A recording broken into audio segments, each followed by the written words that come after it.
गेल्या काही वर्षात भात खरेदी केंद्र योग्य वेळी सुरू होत नसल्याने रायगड जिल्ह्यातील शेतकरी नाईलाजाने कमी भावातच आपला भात खासगी व्यापाऱ्यांना विकतात।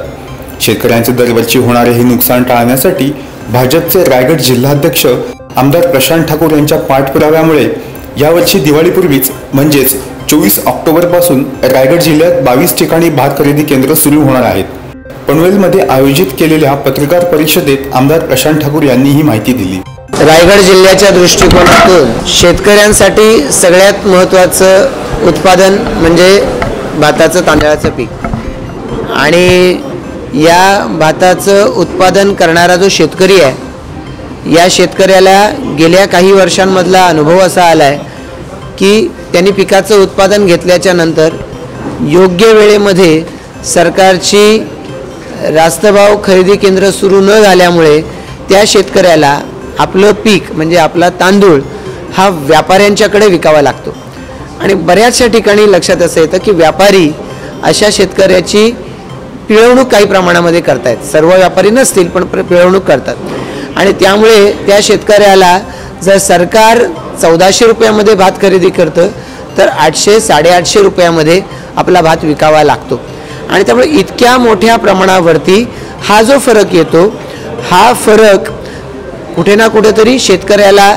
अस्वस्थ करतो आणि म्हणून भारतीय जनता पार्टीच्या वतीनं आम्ही सरकारच्याकडे सप्टेंबर महिन्यामध्ये मागणी केली की यावर्षीची भात खरेदी सरकारच्या मार्फत लवकरात लवकर सुरू करा आणि अशा खरेदीच्या माध्यमातून आपला भात विकत घेण्यासाठी शेतकऱ्यांना आवाहन करा।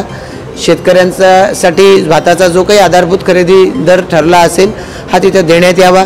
शेतकऱ्यांची नाडणूक होऊ नये या दृष्टिकोनातून जे म्हणून जी पावलं सरकारने उचलणं आवश्यक आहे ती उचलावीत यासाठी सरकारला विनंती केली। आम्हाला आनंद आहे, भारतीय जनता पार्टीला आनंद आहे की सरकारने या दृष्टिकोनातून पावलं उचललेली आहेत। येत्या 24 ऑक्टोबरपासून जिल्ह्यामध्ये अशा 22 ठिकाणी अशी आधारभूत भावानी भात खरेदी केंद्र सुरू होत आहेत आणि त्या ठिकाणी शेतकऱ्याला जाऊन आपला भात त्या ठिकाणी विकता येईल। शेतकऱ्यांची गैरसोय होणे, त्यांच्या कुठलं गैरकृत्य होणे लोकांचं यासाठी त्यांनी कुठली काळजी घेतली? सर्व शेतकरी बांधवांना मी विनंती करेन की भात खरेदी केंद्र 24 तारखेपासून सुरू होत आहेत, तर त्यामुळे अशा पद्धतीची जी भात खरेदी केंद्र सुरू होत आहेत या ठिकाणी कुठल्याही पद्धतीनं त्यांची नाडणूक होणार नाही याची काळजी शासनाच्या अधिकाऱ्यांनी घ्यायची आहे। पण तरीही तसं जर आपल्याला आढळून आलं तर आपण शासनाच्या अधिकाऱ्यांशी संपर्क साधायचा आहे। अशी ज्या ठिकाणी भात खरेदी केंद्र सुरू असतील त्या ठिकाणी शासनाच्या वतीनं त्याची माहिती देण्यात येईल। वर्तमानपत्रातून देखील अशी माहिती येईल। आपल्याला मी आवाहन करेन की आपल्या माध्यमातून देखील शासनाचे जे अधिकारी अशा भात खरेदी केंद्रांवरती पाहणी करण्यासाठी आणि शेतकऱ्यांची अडवणूक होणार नाही याची दक्षता घेण्यासाठी बांधील आहेत अशा अधिकाऱ्यांचे नाव त्यांचे संपर्क क्रमांक जाहीर केले जातील। अशा अधिकाऱ्यांना संपर्क साधण्याच्या दृष्टिकोनातून शेतकऱ्यांनी प्रयत्न करायचा आहे।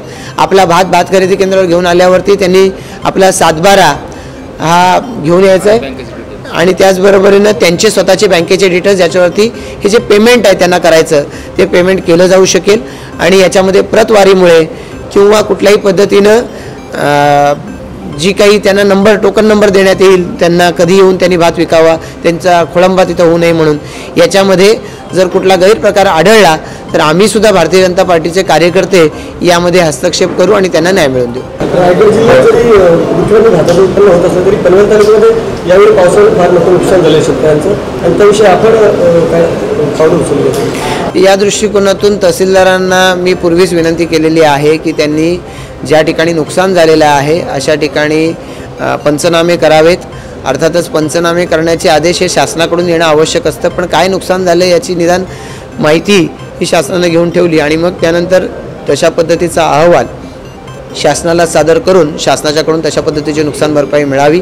खरं तर देशाच्या पंतप्रधानांनी अतिशय चांगल्या पद्धतीची प्रधानमंत्री फसल विमा योजना आणलेली आहे। या फसल विमा योजनेच्या माध्यमातून अशा शेतकऱ्यांना अतिशय कमी प्रीमियममध्ये त्यांच्या शेत पिकाचा विमा काढता येतो आणि त्यामुळे त्यांना कुठल्याही पद्धतीचं नुकसान होणार नाही याची खात्री एका अर्थाने ही विमा योजना घेत असते। मला असं वाटतं की कदाचित यावर्षी शेतकऱ्यांनी याच्यामध्ये जर रस दाखवला नसेल तर पुढच्या वर्षी तरी किमान यात वाढ व्हावी आणि अशी वाढ होऊन अशा पद्धतीचा विमा काढण्याच्यासाठी शेतकऱ्यांनी उद्युक्त व्हावं. या दृष्टिकोनातून भारतीय जनता पार्टी देखील आपल्याला जी आवश्यकता आहे ती मदत करायला तयार आहे.